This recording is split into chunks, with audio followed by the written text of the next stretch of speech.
Bagaimana etika batuk yang benar? Ketika Anda batuk, tutup hidung dan mulut Anda dengan menggunakan tisu, sapu tangan, atau lengan dalam baju Anda.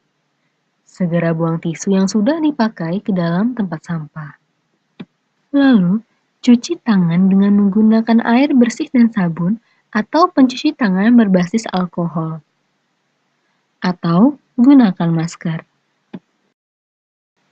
Selain etika batuk yang benar, hal-hal yang perlu diperhatikan dalam pencegahan TB MDR adalah ventilasi dan pencahayaan rumah yang baik, selalu memakai masker, minum obat teratur, dan selalu kontrol pengobatan.